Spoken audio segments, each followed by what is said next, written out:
Welcome to I Needed to Know Money, or Ink Money, the place where we're going to build our wealth together. And right now we got some cool information for those of you who love and have heard about XRP. Oh yeah, Brian, you want to say hi? Hey. Yep. As of March 19, when we recorded this, Ripple's CEO Brad Garlinghouse had announced that the SEC has now dropped its case against Ripple, and let's go into a little bit of what that case was. So first off, the SEC is the Securities and Exchange Commission. It's the government agency that helps protect investors from anybody who might be trying to scam them into investment opportunities. And so what was brought up in Ripple's case for XRP, Ripple raised, I think it was says it right here, $1.3 billion by selling XRP to what the SEC is calling investors in this case, and they didn't register it with the SEC, and so the SEC believes XRP was an unregistered security or an investment or a stock. So whenever somebody says that it's a security, when they're talking about XRP, whenever the claim of it being a security comes up, that's because people are claiming it's like a stock in the company of Ripple, but that is not the case according to Ripple, and it seemed like it was kind of a shady argument by the SEC.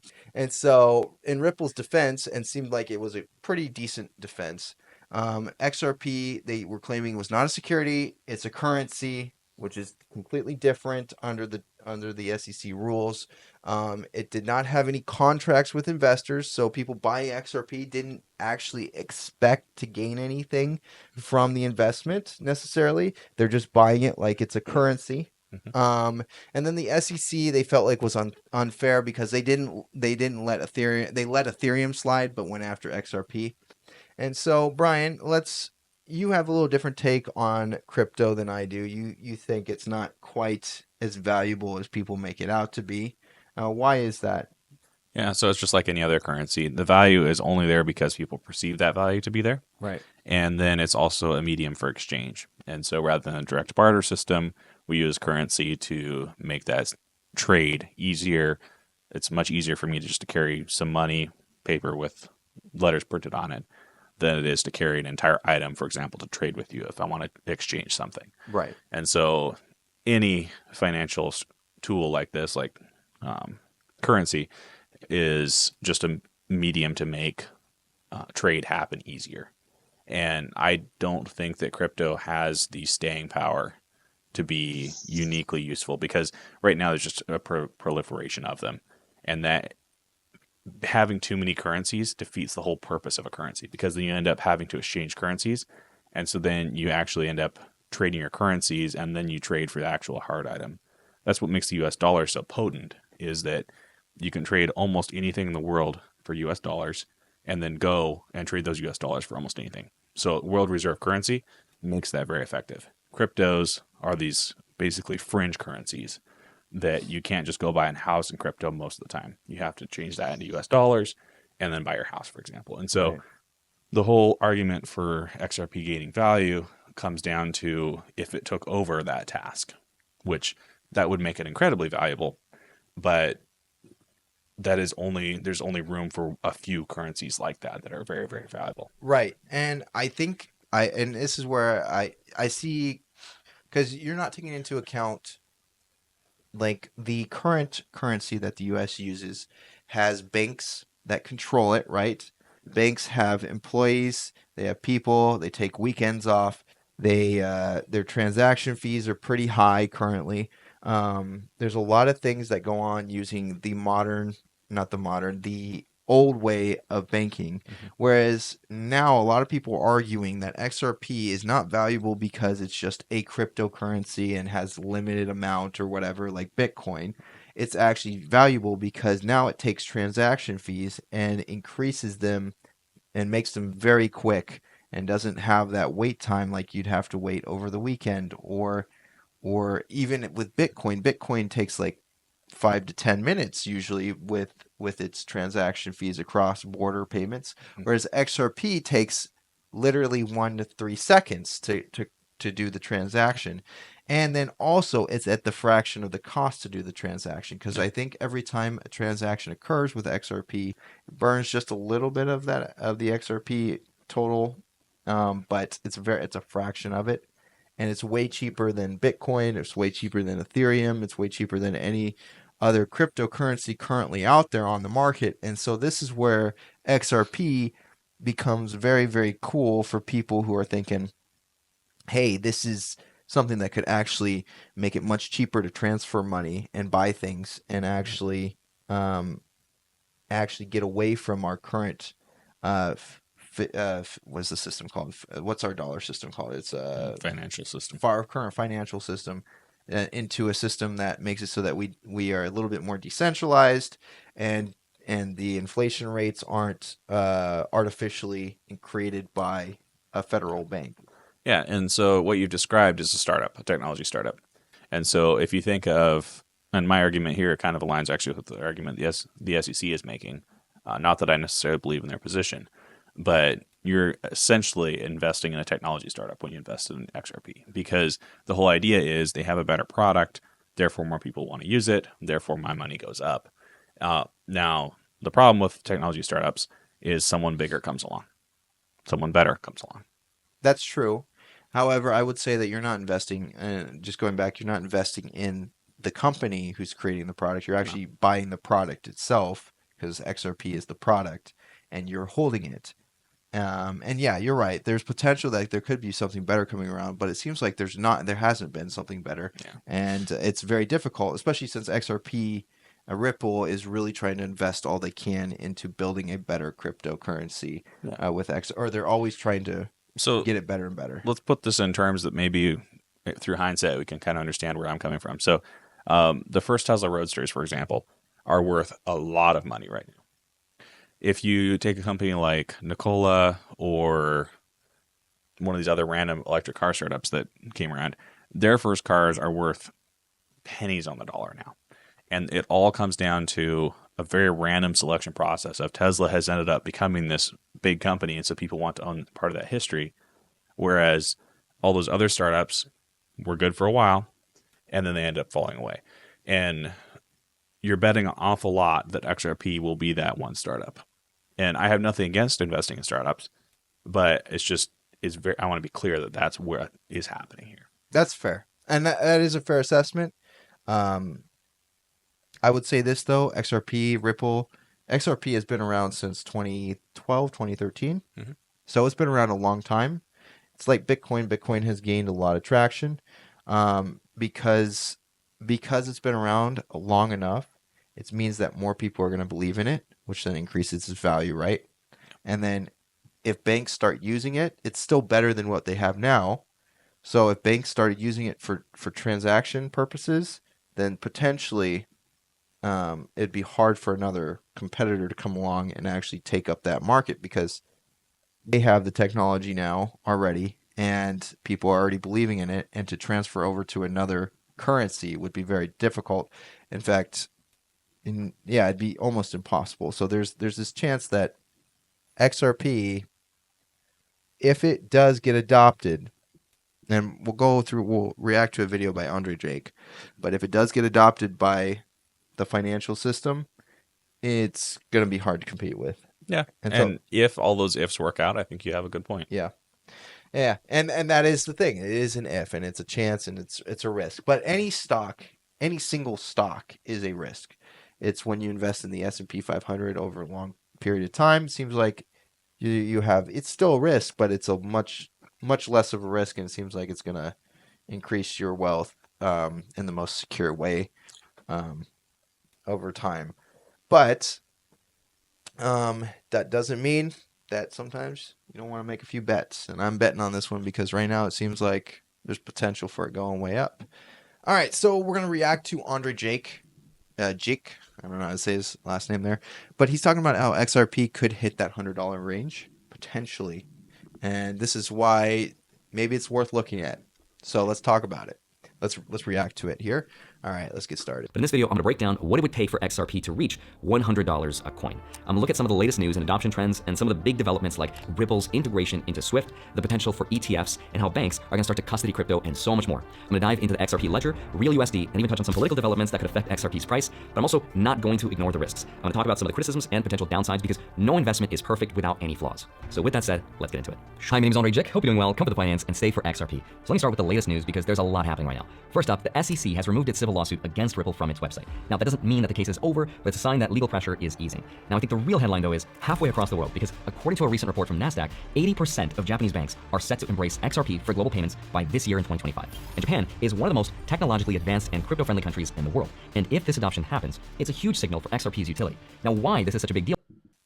I can't recall if Japan did that yet. Maybe we should look that up. But there's potential that Japan has already done that. I just don't know. I haven't done the research on it, on enough XRP. That's why this is called I Needed to Know Money, because I still have a lot to learn.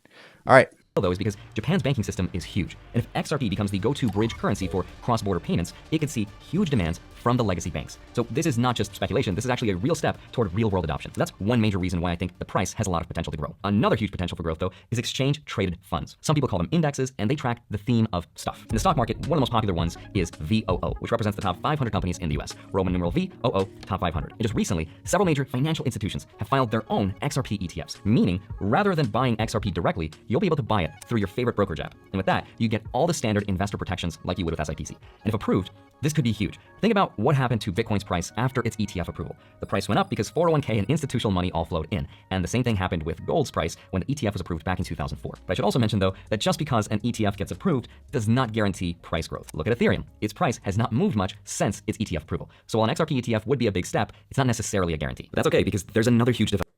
So that's probably a point you're making. Like, hey, it's a risk, even if all these things come true, right? So even if it's adopted by by the big financial institutions, it's still a big risk, and Ethereum's a good way to show that.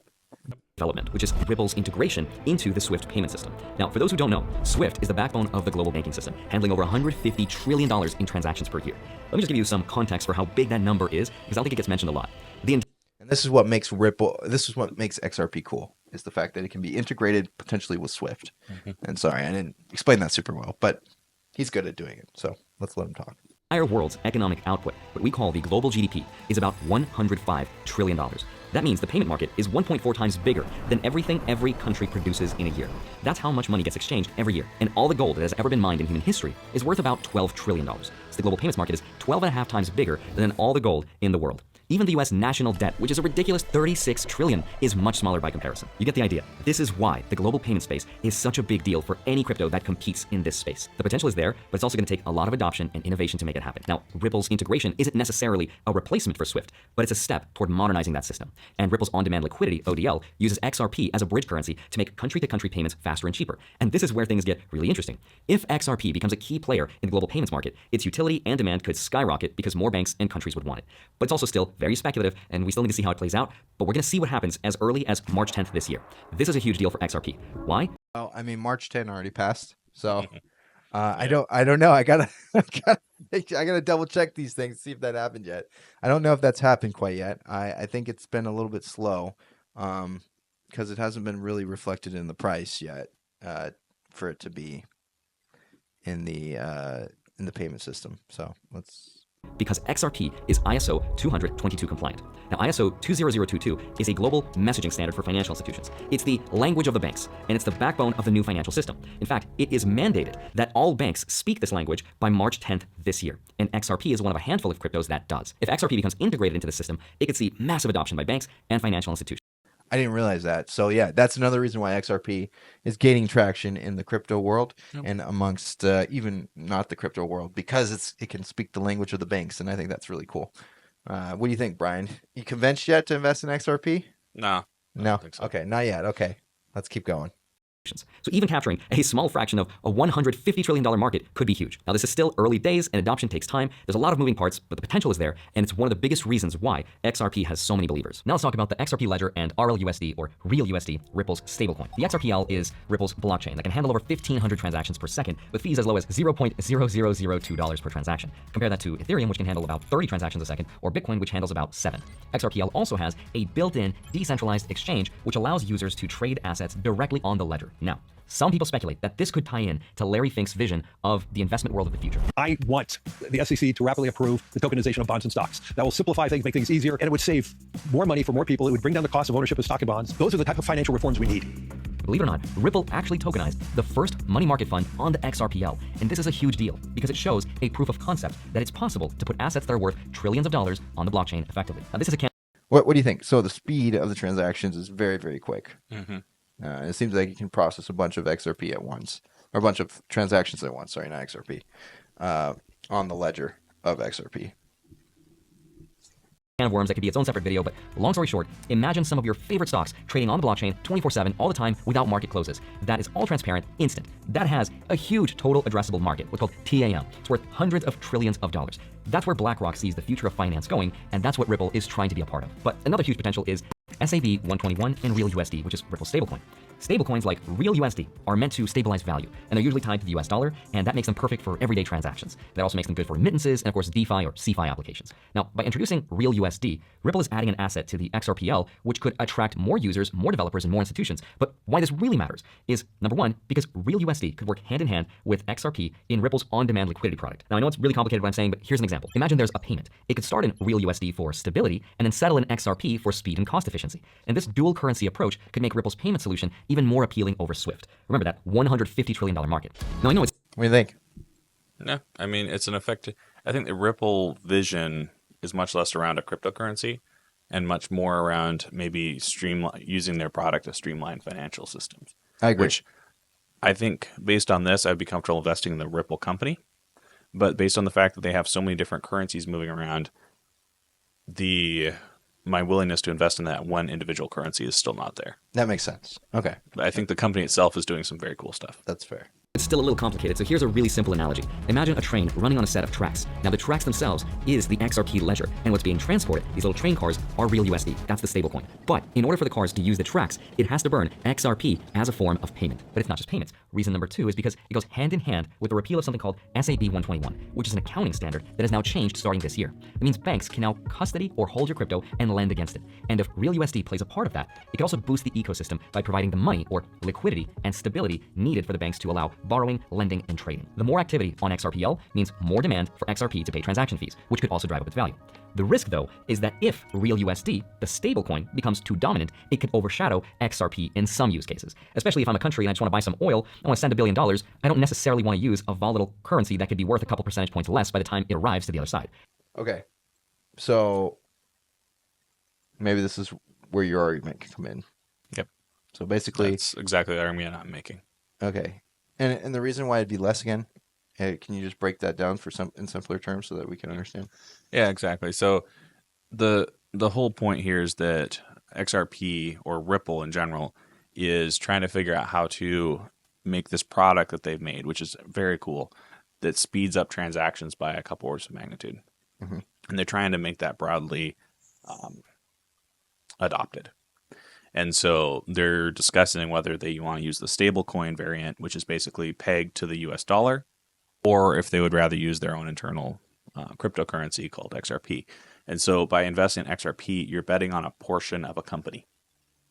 Whereas if you could invest in Ripple, for example, I don't know for sure if they're publicly traded or not, but the odds of one of their products or one of their innovations gets adopted broadly in the financial services sector is quite a bit higher than one of their subcoins getting adopted. Right. It seems like, though, Ripple or XRP is like it's the hyped up one right now. Yeah, it has crypto in the name, so it's obviously going to be a big deal. Yeah. All right. Well, we'll see. I think it's a risk, but it could be a risk worth taking. Could be. May not be. But I like your philosophy. Invest in the company itself. That way you get a broader basket of goods Yep. that you're investing in instead of just the one. Yeah, and it just comes down to my investment philosophy because Ripple, I think, especially in this video, has made some very clear advantage contributions to the entire global financial systems because it's a cheaper, faster way to trade currency around. Mm. And that's not unique to XRP, as he's stating. Okay, that's fair. So just keep that in mind, but I think the Ripple team probably has solutions like the dual currency example I just showed you. There's even more interesting news. President Donald Trump is forming a crypto advisory council, and Ripple CEO Brad Garlinghouse is rumored to be one of the people that could be a part of this Jedi Council. Mr. President Trump has also signed an executive order for what's called a sovereign wealth fund. It's a very exciting event. We're going to have a sovereign wealth fund, which we've never had. I think in a short period of time, we'd have one of the biggest funds. Now, a sovereign wealth fund is essentially a state-owned investment portfolio that holds things like stocks, bonds, and potentially cryptocurrencies. Now, if XRP were included in such a fund, it would be a huge vote of confidence. Of course, that also means if XRP is included, chances are even higher that Bitcoin would probably be in this fund as well, and maybe even Ethereum. But now let me just tie everything together and let's get into some number theories. Understand that the entire confidence of the crypto market is based on one idea, Bitcoin.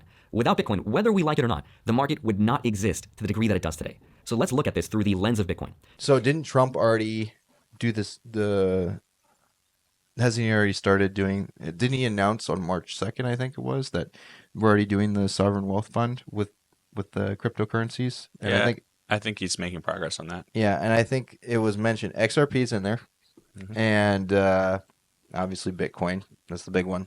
So, and we'll talk a little bit more about that. But I think this video happened a little bit before Trump made the official announcement. So, because right now, Bitcoin's market dominance is about 60% of all crypto. That's a market cap of roughly $1.9 trillion. XRP's market cap is about 4.5% of that. So what does that mean? Let's fast forward to the year 2030. What does the future look like? A lot of analysts predict that by 2030, Bitcoin would probably be somewhere near $1 million a coin, with a market cap of around $20 trillion, give or take a couple trillion. Now, if XRP maintains that same 4.5% dominance, its price could go up to between $22 to $25 a coin, which is about 10 to 12x from today's prices. That's sort of like a baseline price prediction that's based purely on Bitcoin's success. But what would it actually take for XRP to reach $100 a coin? XRP's market cap would have to be about $5.7 trillion. That's actually pretty doable. That's triple Bitcoin's current market cap. It's possible, but it would take massive adoption, especially by financial institutions and countries. And if all the things I talked about in this video turn out to be more or less realities, then yes, it's possible. But there are also some risks that I want you to consider. At some point in the future, people will so market cap. Yep. Let's talk about that. Exactly what is market cap when it comes to crypto? Do you know? It more or less is the size of the vehicle or the company. The size of the company? What do you mean by this? Like Bitcoin, when it says it will have a market cap of 19 point something trillion. Yes, I think that's the total number of coins in existence and their values. Well, So no, I think because of that. the coins are at 22 million, or is it? Because I think market cap is based on the supply demand ratio. Yeah, it's of the total coins. value of the. Okay, because Bitcoin I think only has like 20 something million coins in existence, and it's just going to keep that. XRP I think is around 100 billion. So far, they've only released 54 to 60 billion of those XRP into the public, and I think they're going to release a few more here in the future. But yeah, there's a limited supply, which is why a lot of people looked at it because they like the idea of a gold standard currency, right? And that's something that is appealing about cryptocurrency because it's almost like a digital gold that people can invest in. That's what makes it kind of cool. But like you're saying, instead of investing in the product alone, invest in the maker of the products, and potentially you could end up doing better. Yeah, I think then that forces you to do a little more research rather than investing in some sort of scam currency. Scam currency. All right. Well, we'll see. We will see. take some parts of this video out of context and be like, Andre's pumping XRP. So I think it's really important to pump the brakes and be sensible for just a minute, because as much as there's excitement for countries buying XRP and using it for their own sovereign wealth fund or reserves, remember that countries might prefer an asset that's not tied to any nation. And think about this for yourself. Imagine you're the leader of a country. You want to hold reserve assets, or you want your country to have its own sovereign wealth fund, a portfolio of stocks, right? If crypto is something that you want as a part of the strategy, would you want an asset that is somewhat centralized, in the sense that it has a CEO and is part of a company and is tied to a country you may not like? Or would you want something that is not tied to any countries, that's free from CEOs and free from the rules of a nation and its governing laws? And I think it's at least valid enough to consider. Also, XRP recently experienced a block halt where the ledger stopped processing transactions, and that emphasizes what I said about trust in the system, especially if it requires intervention to fix. But here's what I... Another reason why just investing in XRP alone could be risky. Cool. Yeah. So, ledger issues. Right? Yeah, ledger issues, and that's also based in a company which is regulated by a certain country. Right. And both of those are valid concerns. Okay, that's fair. Really want to leave you with, and I want to say this in every crypto price prediction video in the future, just remember this quote because it's brilliant. I came up with it. At the edge of expectations, assumptions turn into belief. What that means is our expectation of what the price should do is based on our assumptions. And this was true of Bitcoin in 2009. There were people that said someday Bitcoin could be worth $100,000, maybe even millions. People called them crazy, but they weren't crazy. They just made assumptions of assumptions about assumptions of assumptions. And as Bitcoin got older, slowly those assumptions came true one by one. And the price went from $1 to 10, 10 to 100, 100 to 1,000, 1,000 to 10, 10 to 20, 20 to 60, 60 to 100, and now we're here. And now the leap from 100K to $1 million is just 10x, which is still a lot, but not as much as the leap from $2 to $100. That's 50x your money. And that's because for Bitcoin, there's now less assumptions. The story is clear. The less clear it is, the more assumptions we have to make, and the more we can assume the price would go up. And that's where XRP is still today. A lot of what I talked about in this video are incredibly good reasons for the price to go up. But remember, they are assumptions based on assumptions of assumptions about the future. And the farther out we extrapolate into this future and assume that we're right about it, the price gets crazier. But remember, at the edge of expectations, our assumptions turn into belief. The good news is if enough people believe the assumption, it might come true. And that's exactly what happened to Bitcoin. So final thoughts, Brian. Are you interested in investing in XRP at all, or would you say don't do it? I mean, it's not in my area of expertise. Gotcha. So I won't be investing in it. Okay. You won't be investing in it. You're invested into stocks. Yep. And things that actually are providing value, tangible value in society through owning parts of companies. Because I can make an argument as to how that adds value. And I can make an argument as to how Ripple's product is adding value. You can. Mm-hmm. But you can't, and you can make an argument that XRP is valuable, but your argument is that what if something better comes along? My argument is if that CEO decides he wants to change the name or change something about it, he can do that overnight. I don't know if he can do it with XRP. I don't know. I think there's some limitations they have because it's a cryptocurrency, but you could be right. Yeah, anyways, we'd like to hear what you guys have to think, what you guys think about XRP in the comments. Ripple, do you think XRP is going to go to the moon, as some people speculate, or do you think it's going to collapse and never come back and just be another dream for some of us here? Are you going to take the risk? Don't tell me about how much XRP you have because I don't need to know that, and I don't want people scamming you. Yeah, keep yourself safe, invest wisely, and keep that mind open to learn more about how to build wealth the smart way. All right, have a good one, and see you guys in the next video.